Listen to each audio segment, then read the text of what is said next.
Today I fucked up by going with my wife to a nude beach. I was fiddling around trying to find things in my bag and trying to delay when one of the girls just tugs my bathing suit off. For some reason, I thought it was a good idea to shave all my pubes, and when the girl saw me, she replied with, "Oh, that's interesting." I laughed and said I was a grower, not a shower, and everyone laughed. We all sat and people watched for a little while until I see a guy walking towards us with a porn star sized dick, smiling and looking straight at my wife. See, that's a red flag.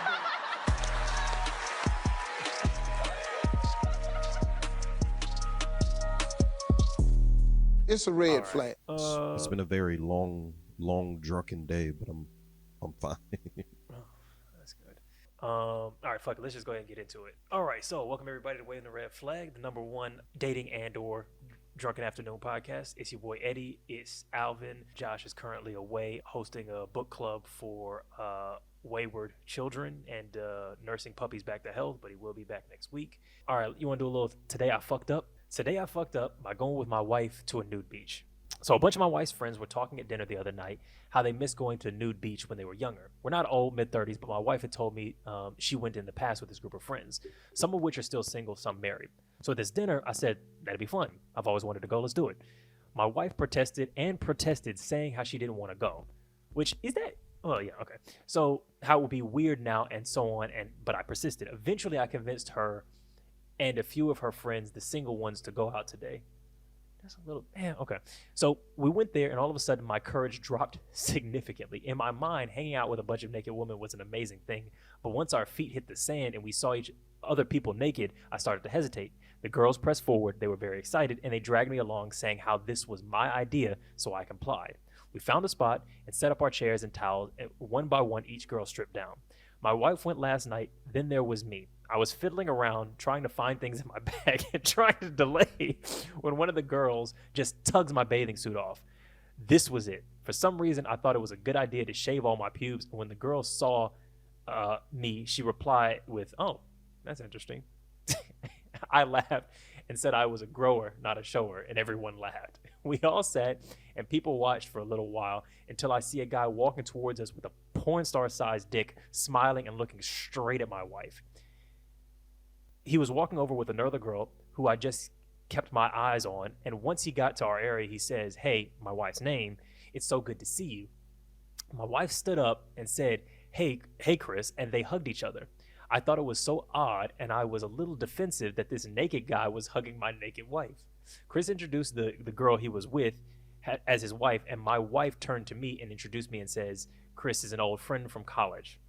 Immediately, my brain starts trying to remember any name she's talked about, but I just stood there while they made small talk. I looked at my wife's friends, and they just had this giddy schoolgirl faces on. Chris eventually departed our area, and one of my wife's friends said, "Is that Chris your ex?" I was left out of the conversation, but I just stared at other people while they made jokes and comments about the size of his dick. Her one friend, who was always a smartass, looks over to me and jokingly says, "Well, we guess he's a shower." The girls all laughed, and my wife's cheeks were beet red. I rebutted to their laughter and said, the age-old, "It's not the size that matters, it's how you use it." Jesus fucking Christ. And of course, the smartass girl says to my wife, "Oh, is that true?" Wife's name. To which she replied, "No comment," and smiled. His wife said no comment and smiled. Yeah, this nigga's a dumbass. I think that's a similar situation to the nigga who did the open relationship thing. This guy's an idiot. I think this is worse, man, because like this guy, like, you think this is worse? come on, man. Like, did you legitimately think you were setting yourself up for anything other than like embarrassment and failure with this particular like event, right? Even if Chris didn't show up, right? Let's say like Chris was not a part of the situation. Yeah, right? Because I feel like that's what fucked this up. Because I feel like it could have been a little bit of whatever until Yeah. But I'm just saying, man, like you had to have assumed this would have been awkward at bare minimum, even if Chris didn't show up. You think so? Because I think the Chris element is what fucked it up. And because also he got his pants pulled off, and she said that's interesting. She didn't say it was small. She just said it was interesting that he was bald. And then he made it about his penis size. You know what I'm saying? Like, it seems like he brought that up. No, but here's my thing, right? Here's my thing, right? So the fact that that's where his mind immediately. So for example, right? And I'm not a Kevin Samuels disciple. I think the man was like completely fucking unhinged. But like, there's that We clip always of gotta like say Kevin that shit. Samuel where, but like, there's a Kevin Samuel clip where like he asked the guy like, did he have a big dick? And the Oh guy yeah, was yeah, like, I oh remember that. It's above yeah. average. Yeah, And he was yeah. like, do you got a big dick? He was like, if you got a fucking big dick. He was Yeah. like, you. So as a You know. man, just being honest with you, you know how this is going to be received Sure. in your base state. No, but like, you know that. And so he obviously had a feeling about how that Right. reception In standby would be. mode. Yeah. Exactly. So if you had that concern in your standby mode, you probably should have just avoided this situation. You probably should have avoided. But I think in this situation, I think we're not giving enough space for like feeling confident in your body and seeing all bodies as valid. You know what I'm saying? Like, I feel like Yeah. the homegirls were doing a bad job in this situation. To be fair, he created this situation. But Yeah. I feel like people who go to nude beaches and people who are real free with their bodies and people who are like, the girls go topless, that kind of stuff. I feel like there's kind of two camps of that. But if you're hanging with like foresty tree people, body positivity, hairy legs, hairy armpit motherfuckers, it's like having a little dick on standby mode isn't and really shouldn't be, but isn't like a huge issue. So it's like, yeah, I'm naked. This is my body. This is what my body looks like. Like, you've seen my face. You know how tall I am. Wait, what did I say? Did I do a pun? You said it's not a huge issue. Ah, yes. I don't even. Yeah, it's automatic. Nigga. It's automatic. It's 100% not a huge issue, niggas. But It's a so small like, issue, in fact. Yeah. yeah. So like, I agree with you. Like, I 100% agree with you. The reality of the situation, though, is that that's not how these situations often play out. So I think that like we should strive to that ideal, and I think that they could have been more welcoming. They could have been, obviously they're free spirited people to an extent, or probably consider themselves as such. Yeah, maybe, because I think in that situation, to be fair, he created the situation, not them. Yeah. So I think that's a red flag. But if they created the situation, Agreed. I think they've got a much He said higher the thing. He obligation said to the make him feel comfort. Yeah, to make him feel comfort. So Yeah. But my whole and it didn't seem like they did that at all. So I agree with you 100%, but it's also like the thing where it's like, if it's an insecurity that you have, and again, if you're a man and you have that insecurity in that situation, you know you have that insecurity. So why would Yes. you create the situation? Why would you put yourself in that situation? The nigga didn't think it through, because and also he says, like, what did he say? He said, in my mind, hanging out with a bunch of naked women was an amazing thing. That's weird. That's mad weird. Like, that's a very weird motivation to have coming into this thing. Like, your goal was to see your partner's friend's titties. That was your plan. And when that happened, turns out that her friends and her ended up getting big dick Chris's dick pressed against her pussy on the beach. It's like, that's And you're right. a little bit You're karma, right, a little because bit come up. It's it would have had to specifically have been her friends, right? Because my nigga, like, strip clubs are a thing, bro. Like, if it was just about being surrounded by naked women, like, you want to see some specific titties. strip clubs are a thing. You wanted to see something real specific, so Yeah. big weird energy, big weird Yeah. energy. So yeah, That's a weird. you reap what you sow. Yeah, I honestly, you reap what you sow. But I do think that her friends are assholes. I think that her friends are assholes, and that should be a conversation. Because I think that's because think about, like, because the way, because first of all, like, I don't know if these girls, like, bodies was looking all nice and stuff, but it's like, yeah, look, nigga, I got a small dick, and y'all, your titties is uneven. You know what I'm saying? You got the Hank Hill ass. Like, none of us got nice bodies or perfect bodies. I don't know. But maybe they did all have nice. You know what I'm saying? Maybe he was the shittiest body nigga on the beach. I don't know. So I think there's that part.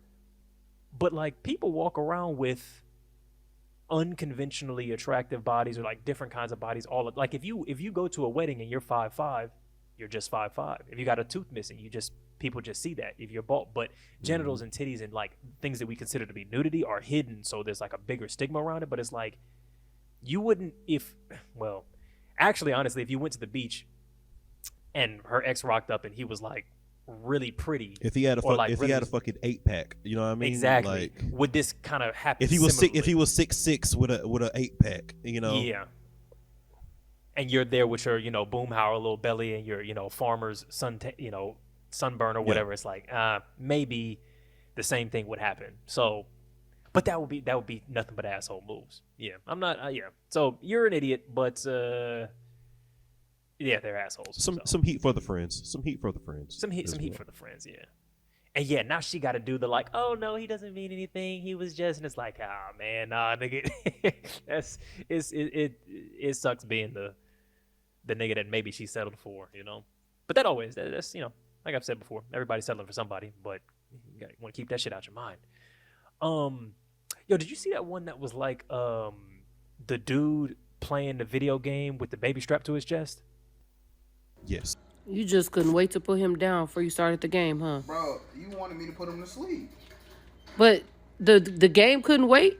But this is my scheduled time to play the game. Scheduled? Yeah, scheduled. Hakeem, what you? Every day, same thing, Jasmine. Please don't act brand new because we got a brand But new it baby. doesn't. Jasmine, if I get shot on this game, I'm gonna be really upset. Hakeem, are you kidding me? Leave me alone. Well, first of all, it's a skit, so I don't want to take it too seriously because I didn't get the sense that this was like a serious, like that what she was saying was for real. But if it was, I agree with a lot of the commenters that say like a lot of women are just looking for a thing to complain about and don't take their partner's activities and shit seriously. And it's like the baby's in bed, he's attending to a game that was previously scheduled. Where's the issue there? Like he's actively fulfilling his needs as a parent while also attending to his own needs as self. And it almost seems like it comes down to like what you were saying before about the way people talk about emotional labor, that I don't want you to just accomplish the task. I want you to suffer in the way that I tend to suffer when accomplishing this task. So if you accomplish it people more want effectively a pound of flesh. they want the pound of flesh. And that's what it feels like in a lot of, it's like if you rock the baby to sleep while playing the video game, baby's happy and the baby's on you too. It's not in a room somewhere, it's with you.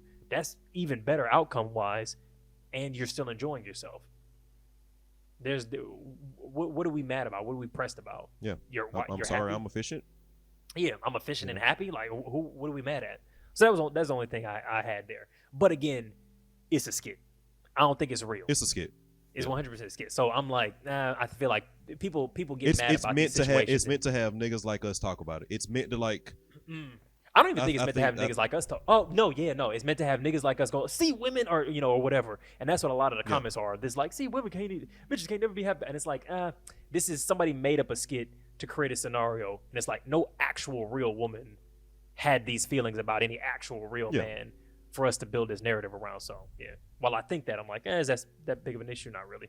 I mean, I will say like in like a similar vein, not with kids because I don't have any, but like I've 100% had the situation where it's like you ever spent 10 hours like a day with your girl and then come home and want to play like the game for like an hour, and they're like, if you're always on that fucking game, you never want to spend. Like I have had that happen before.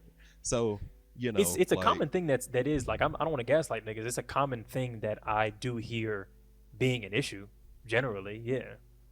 So I haven't experienced it much, and when I did, it was bad. I was like, oh, this is a not good thing, as opposed to like, oh, this is just a normal thing. I was like, oh, this is a red flag. You know what I'm saying? So is that the thing? Right there. But yeah, so you've had that happen commonly though. I wouldn't say commonly, because like I'm very open on what I expect my relationships to go with in my ripe old age, but like in the past, most definitely. Yeah. Oh, so you're saying now you lay it down to like, here are the things that I will be doing with my time. I like playing video games. I like basketball.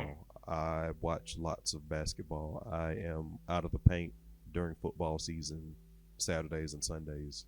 You know what I mean? Yeah. Like this was a huge part of my life before before this relationship was a thing. It will be a huge part of my life. If this relationship ends, I'm not giving up something that I love, like literally love, Yeah.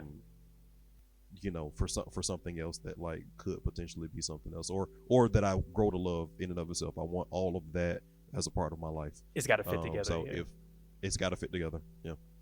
And Yeah, I will say once I lay it out like that, because I think a lot of people just think, I think a lot of people have these really weird misconceptions about like that kind of stuff. But no, like I love fucking video games. Like I love sports, and I think once you like make it very clear that like you really like that as a part of your life, I think yeah. people look at it differently. Yeah, I think there's because I feel like you shouldn't even have to love it. It's just like, this is a thing that I enjoy. I'm going to do it. Yeah. I shouldn't. You do have to sacrifice some stuff in order to be a fulfilling partner, and you're getting stuff back in exchange for that. But I think going like, this is a thing that I don't want to sacrifice, or I definitely don't want to reduce certain things down to zero. I think it's very selfish and lacks empathy to kind of look at your partner and go, you enjoying yourself outside of the context of meeting my emotional needs when I need them is an insult to me, is insane. Like, No, it's common, but it's absurd. Yeah, but I mean, and there are also there are things that like I like really like that like I was willing to give up, and I do think there are some nuance in this particular situation that I'm gonna share. But like like my girl like way back when was like I got into a habit where I was not a heavy smoker, but I was like a pack a week smoker. Like I was smoking. Not a ton, but I was smoking regularly. I was smoking on a schedule. Yeah. And she was like An alarm clock. yeah, she was like, my father has dealt with issues stemming from him being a lifelong smoker. Yeah. I see how that's impacted his health. She was like, I'm not going to be with you if you're going to continue to be a smoker. That's a different situation, though. That's a very specific, exactly. Yeah. Like I said, like that's very specific. Like there is some nuance there, but like I am willing to like, give up stuff like that fits within like the context of us having a happy growing relationship. Sure. But I do think it's very important for me to say like what I'm not willing to compromise on, right? Yeah. I'm gonna fucking watch football on Fridays. On Sundays or Saturdays because I like college football as well. Like I'm gonna spend some Fridays at a fucking Hawks game. You know what I mean? Like that. Yeah. Like that's what happens. Yeah, and I think part of it is like struggling, because we don't tend to hear the narrative of men doing that. What do you think is the cause for that disparity? Because I was going to say that it seems like part of the explanation is, and look, fair enough, I think people struggle to understand why other people do things that they themselves don't enjoy. So it's like, if like I got homeboys who they love all the Fast and Furious movies, and a younger version of me would have been like, man, what do you do? Like, you conceptualize it almost as them being like a non-human, just like staring at a screen and getting no enjoyment from it, and they're just an idiot for doing that because, well, I couldn't enjoy it, therefore of course no one else could enjoy it, so why would you do a thing that you can't enjoy when you could be doing something enjoyable with me? And I feel like that's where a lot of this comes from. She goes, I don't play video games, I don't enjoy sports, so you're doing an unenjoyable, time-wasting piece of nonsense instead of something constructive and pleasant for our relationship. But there are categories of things that are the same for men, and you don't tend to hear that. So I'm wondering if you have any thoughts on why we don't tend to hear that. I don't know, but I do think you bring up something that like I think like gets at the core of it, right? Like I think that like I've really gotten really big into the concept of that everything is stupid to somebody. Everything is stupid and pointless to somebody. So like I approach things where it's like my stupid pointless thing isn't any different than your stupid pointless thing. So I try to like give those like equal 100%. Weight. And I think a lot of people don't do that. If right? you say you enjoy it, then that means it's important. Yeah. Exactly. Unless it's like blatantly harmful, right? To you as a person, like smoking or like society as a whole. So like outside of those caveats, 100%. So it's like I think that like I tend to approach things with that kind of lens, and I expect people to approach my things with a similar sort of lens, right? Like objectively speaking, football is dumb as shit. If you like look at that shit like from the lens of like take out all the societal stuff, like just say like we pay people millions of dollars to like put on fucking literally tight fitting leotard pants costumes and and like fucking run into each other at like fucking full speed. It's literally fucking Trying to ridiculous. get a ball. Yeah. And It's silly, I yeah. love the fuck out of that shit. You know what I'm saying? Sure. So like, yeah. And the fact everything that is I fucking silly conceptual- when you describe it that way. Yeah. exactly. So it's like the fact that I like describe things that like I really love and enjoy with that kind of like objective, and I'm using objective lightly here, like objective lens. I think that it makes me more open to understanding, like you said, like you enjoy it, it's not hurting you. I love it. If you like it, I love it. You know. Yeah. And I feel like that's the approach. But I wish people gave those like more masculine like things that same sort of lens, as opposed to just like writing it off as like some dumb shit that you like some don't dumb want to do. nigga shit. Yeah. I think part Yeah. of it is maybe. I think okay. I think though that there might be some patriarchal shit to it as I'm thinking about it, because I think part of it is Everything's the fucking idea. patriarchal shit.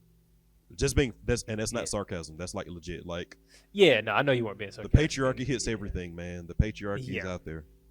So let me describe the way in which I think specifically it is. So I think that there's no such thing as like the woman child, like like that concept doesn't really exist. So I think when we see men enjoying themselves for things that don't contribute in any way to like financial power or like the strength of the family or money or anything like that, we kind of look at it as a thing that boys do. Right, you're not farming, you're not plowing, you're not earning money, you're not doing those kind of things. You're just hanging out with your buddies, like that kind of shit. We kind of look at it as like this is fucking stupid, and you not fulfilling your role. Whereas I think historically, men have kind of looked at women in a dismissive way that just says, yeah, women do stupid shit. That's part of being a woman, which is also like just misogynistic in the other direction. So I feel like there's like it's part of a woman to do dumb shit. So like they go shopping and they gossip and they do tea, and that's just dumb, but that's what women do. Whereas I feel like men, the expectation is the other direction. So it's insulting to men in the other direction, because I'm not gonna say we permit it with women, but we like expect it. Whereas with niggas, it's like if a nigga does shit that's just for him, just to enjoy himself and relate to his community, it's like, oh, that's a man child. That's dumb shit. So I think it might be something like that. Yeah. That was actually quite brilliant. Okay. Yeah, does that feel like maybe it kind of hit some of the points? Yeah. I think it might be something like that. Because niggas never complain about in that way. Niggas never go, damn bitch, every time I come in this house, you on the phone with Cheryl. Why you not hanging out with me? Damn bitch, every time you like we complain, but not in the like that way. Yeah. Yeah, and I will say that like a much younger Alvin has 100% said some shit like, man, you always fucking playing in this makeup when you could be using that money to be doing so, you know what I'm saying? Like I've 100%, and then like I had to like over time I think you're probably how, the only nigga how, who like, ever stupid said that was. But like it was stupid to say it. You know what I mean? It was. You could be investing in stocks. You playing around in this Sephora Fenty shit. You fucking, damn, you could be buying Sephora buying Fenty stocks. fucking, like, your fucking, all this fucking, you need whatever smudge the brushes fucking and shit shit is. when you These- could be these goddamn these building ColourPop generational wealth. eyeshadows or whatever. These The fucking, fuck? all this Mac shit that you buying right now. You could be buying some fucking mutual fund Damn, shit with that. Jesus. Like I've 100% said some dumb shit like that. and, Contour like, some crypto, bitch. Damn, Jesus. Yeah. I got one last one, which is something that a commenter said. I won't say their handle, but I'll just say what they said. So this was in response to one of our videos. I think one of the pods. I can't remember which one. But the commenter, which I'm going to assume is a guy, could be wrong though, but they say, I have problems. I am sad, miserable, lonely. I have no self-confidence. I often see these men online who, that's why I think they're a man. I often see these men online who happen to have someone who cares about them, and they often say, talk, communicate. To whom? I don't have money for therapy, nor time. I fucked up my life. And that's all they said. And that just got me thinking, like, that we throw around the idea of, like, you need therapy, you need to fix yourself, you need to work on yourself, you're not ready to date, those kinds of phrases. And I'm wondering what advice or what the approach is for a person who is stuck at zero in life, whether that's zero financially, zero emotionally, zero relationally. Because I've definitely experienced versions of all of those things in my life, and it's very, very difficult. Money less so. Well, it depends. It depends on what your social network is. But like being stuck at emotionally zero can be very, very difficult to get out of, because the things in my life where I build resilience rely on an already existing system. When you're sad, you've got money for comfort food. You've got homeboys to hit up. You've got a therapist that you can go to. You've got hobbies and projects, et cetera, et cetera. And that requires a lot of work. So if you're at zero, waking up every morning going, why the fuck am I doing this? What's the next step there? So yeah, I'm just, if you've got thoughts and advice, because I feel like I want to give positive, constructive, because I feel like a lot of people are very resistant to do this, or it dives off into some fucking weird red pill shit. But so what I will say is, and this is going to be, I'm gonna give something constructive, but I'm also going to be somewhat critical, not to the poster like the OP, but just like to society in general. And this is a hill that I will die on. So I find that a lot of times when you hear certain stuff about like I can't afford XYZ, it's from people who never had to like grow up in systems where you were able to find that sort of stuff, right? So like I will never, if I'm legitimately poor, right? If I'm legitimately poor, and I do think that like our metrics as a country in the United States on what is poor are like fucked up. Like that, those benchmarks should be much higher. It should be higher. But like if you're should be much higher. Like the poverty line in the United States is absurdly low, and it's not an accurate representation of what's actually poverty in this country. It's bullshit. But if you're actually like within that scope, it's fairly easy to get stuff. It's fairly easy to get medical care. It's fairly easy to get like housing assistance, food assistance, all that kind of stuff. It's not convenient, just being honest. Like for example, so specifically with medical health, right? I worked for a program. I ran a program where we would literally get like high level like medical help, like mental health medical assistance for people who were completely indigent, right? So, and a lot of the people that we were working with, these are people that like were homeless with nowhere to go, with no access to resources, with no family money, with nothing. It was like them. They were on the street. We would work through systems to get them help. Now, what would happen with a lot of these people is like they didn't even have like the ability to ultimately get stuff like Social Security, because a lot of them weren't U.S. citizens. Just being frank, like so they couldn't get like Social Security disability assistance even. But what you find, especially in urban settings, it gets a little bit more difficult when you are in rural settings because they have less resources. But in urban settings, there's always something like a community service board that helps get sliding scale, like mental health resources. And if you're like below the poverty line, sliding scale means free. If you're in, say, like Atlanta, and every major city has something equivalent to what I'm going to talk about. Like you could go to Grady, right? And you could go and wait in a line and get mental health situations handled. But again, you'd be waiting in line. Like we'd send our people there, and they would be there at like. And is that real? Like if you're a person who's working on minimum wage, is that real? Like, that's what I'm saying. About the time cost, it's hard. Like, it's hard. Or even like legitimately, like the worst thing about it is not even like the time cost of it, because like like you could you could figure that out. I say over time, you probably could get a day off and kind of figure that out. I think the worst part of it is that like a lot of times this focuses on critical care, right? So if you're in a mental health state, you have to completely decompensate before like you can get like swift, timely medical situations, right? So like a lot of times people are like fighting through, they're kind of doing what they're doing, and they're like slowly decompensating. And during that point, they kind of can make it through, and then they get to the point where they completely decompensate, and it's like super fucking critical, and like now they can get immediate help. So I think that was the bigger issue that we would deal with in the program, right? Where we would literally have to like sometimes let these people like completely spiral until I could get them seen like immediately, right? See, because that's what I'm difficult. And that's because I'm thinking, let's say you're a 32-year-old man, you're working as like a warehouse worker, you're getting minimum wage, you're making, I don't know, 12 an hour or something like that. You're working 40, 45 hours a week. Yep. You're vaguely depressed, have no social connections, have no romantic partner, no friends, no strong family connections, no hobbies, no interests. And when you come home from work, you're just tired as fuck. When you're in a situation like that, I feel like you're too rich to be poor a lot of times, but still too poor to like get a weekly therapist. Your problems are not critical. And again, stop me if any of this that I'm saying is like a wrong characterization of what's going on. You're not in a critical enough situation to get emergency like mental health care, And even if you were, the kind of care that you need to get from zero to somewhere or going in the direction of somewhere requires, in my opinion, longer term talk therapy or that kind of thing, or if it's CBT or DBT or whatever the fuck it is, but it's going to require longer term effort. It's probably not DBT.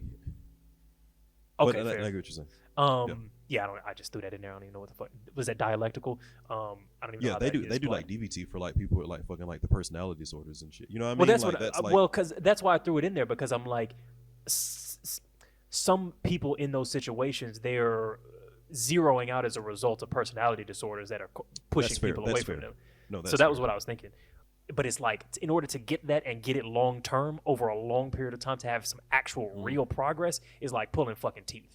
You're getting half a session, you're getting a session, that kind of shit. Bro, like I remember, so we had people that had like personality disorder, like so like the psychiatrists that I work with, like they were really reluctant to, like, just from like professional courtesy, to like change like people's initial diagnoses. But then they'd be meeting with people and they'd be like, man, these people might is wrong as hell. Yeah, but they'd be like, some of these people are exhibiting some of this stuff with personality disorder, like these cluster B, like sort of like magical thinking kind of like situation. And we would see like what we could do for them as a program. And like, like when you're thinking about group setting like curriculums, like the thing that kind of helps people with personality disorder is DBT, right? We didn't even have counselors that were trained in fucking DBT. You know what I mean? See, like I feel like, I mean, we didn't have counselors that were trained in DBT. Work. I feel like all of what you're saying is kind of illustrating like what I'm saying. Like, I definitely think there's nuance to every situation. I definitely think, because again, I was the person that was responsible for navigating the nuance, right? What I'm saying is that, like, for the average person, like if you're a warehouse worker, let's say hypothetically, like let's say you work for, I don't know, UPS, right? You're a starting warehouse worker.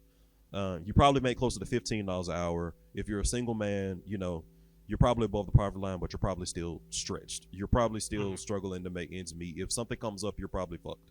Like, right, you don't have proper emergency savings. You don't have a cushion fund. But you're probably making enough to live. Right? You're one car accident away from shit being real difficult. Yeah. But you probably accrue time, right? If you're like a warehouse worker at UPS, right? So you take one day off, you wait, you see somebody, right? And it was inconvenient and it was a long time, but you were able to see somebody. You probably aren't getting your optimal treatment, right? But it gets you to a better baseline, right? Because like what you're saying, and I think this is very poignant, is that a lot of people benefit from having somebody to talk to. And a lot of times when you go to these like community service boards, what they want to do is medicate you, right? And medicating you is better than nothing. But what often has like that best synergy is if you can meet with somebody regularly, if you can go to groups, if you can have like actual counseling sessions. Yeah, if you do that with medicine, like the outcomes are significantly better.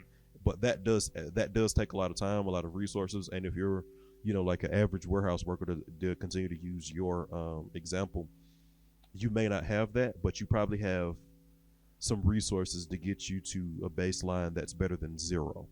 Yeah. And give you some tools to where you're like, you might not be able to get a weekly session. That's probably really and you know what? I'd like to backtrack some of the pushback that I was giving you, because I think we get into this self-defeating spiral. And I think I was getting defensive to go into that spiral of like, it's just not possible. Nobody cares about men's mental health, and it's just not possible to solve the problem. And I think that's where I was arguing from. But the whole point, the question was, what can you do? And the advice that you're giving is like, look, it might not be perfect, it might not be ideal, it might not solve everything, but like, even if you're below the poverty line, even if you're making like that small of a wage and you don't have time, if you can get 1 week in the next 2 months to sit down with somebody, that can give you the tools to at least just kind of start thinking about the things that you might need to start building into your life. And you get another session in the next 2 months. That's better than nothing, I think, is maybe what you're getting at. Yeah, and it's like, and sometimes it legitimately takes a lot of time. Like I remember we had patients who, like, we 100% knew, they were schizophrenic, right? And we 100% knew that I'm calling them patients. We didn't like to use that word. What was the word? Clients. Which I always thought was weird, because they Customers. were wards of the state, but we still call them clients. You're look, the customer's always right, but he can never leave. Like, okay, I guess that's weird like, as hell. like shit. Okay, whatever. But clients was the word we used to kind of job with that like intensive outpatient like model we were seeking to get. So like we knew that some of these people work better with like in Vegas Astenna, right? We knew Sorry, that. what's that mean? Like You said that so one it's before, a but I don't remember what it is. so in Vegas Astenna, it's like a long-term like injection for people with schizophrenia, probably other things too, but in my case. So it's Damn, like that was a while ago for, that you told us about that one. Yeah. yeah, but it's like insanely expensive. It's very expensive, right? So like I remember like we had people who were on it and we saw like complete fucking 180 like in their lives and their behavior, right? So then at points like between scripts and like these are people who are, again, like some of these people are completely indigent. They lose like that track with like getting their injections on time, right?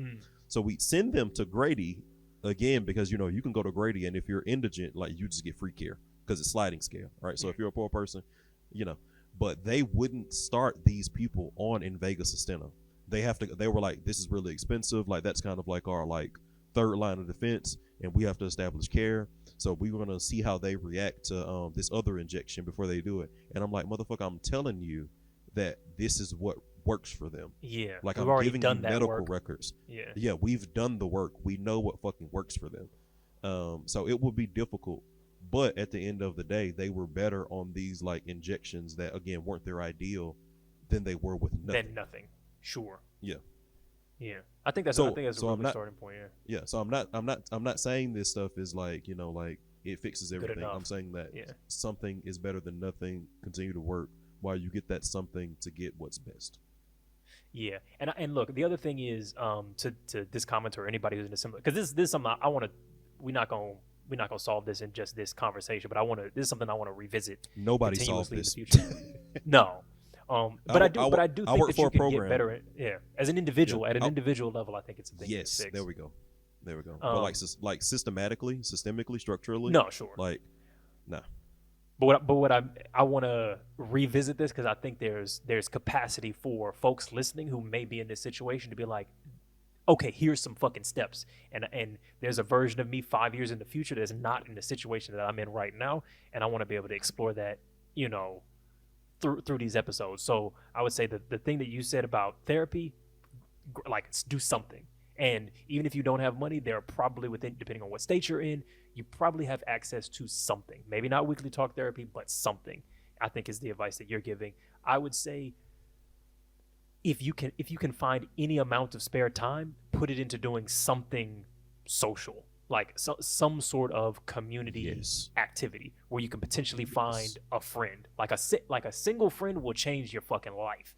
And I will say, a pro-social friend. Careful. A pro-social friend, as we call it. Yeah, not a nigga that's a dickhead.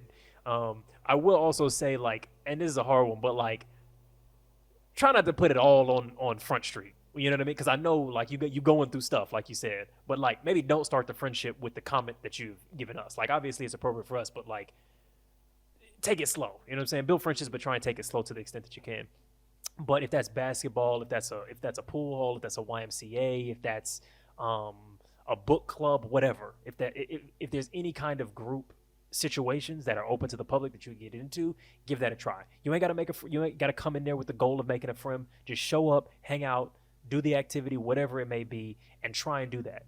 If you can get in 2 in a month, in a year, you can be in a massively different place by having just made a single semi-meaningful connection.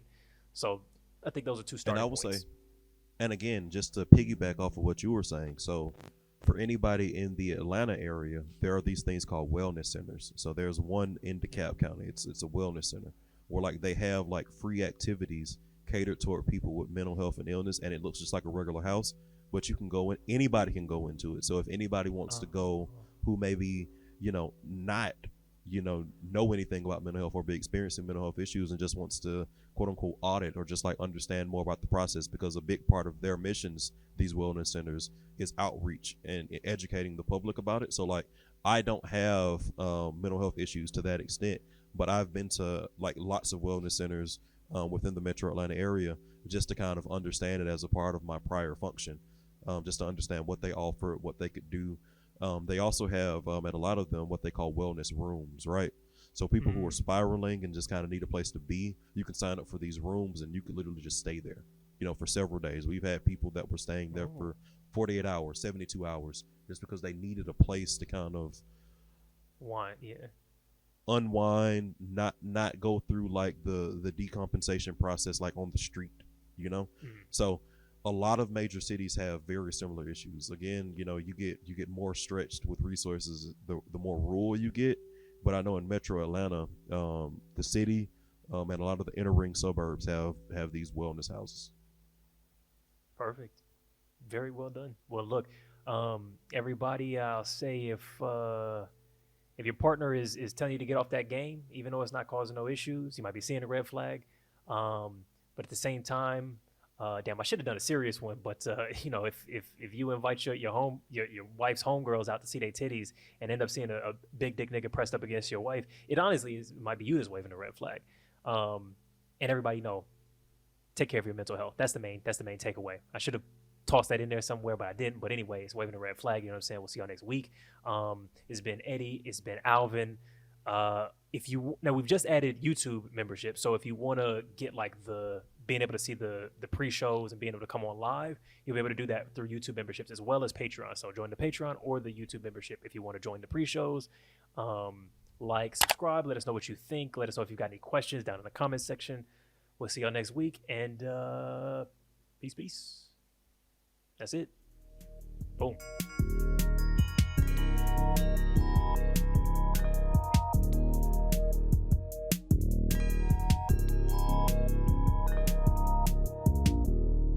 It's a red flag.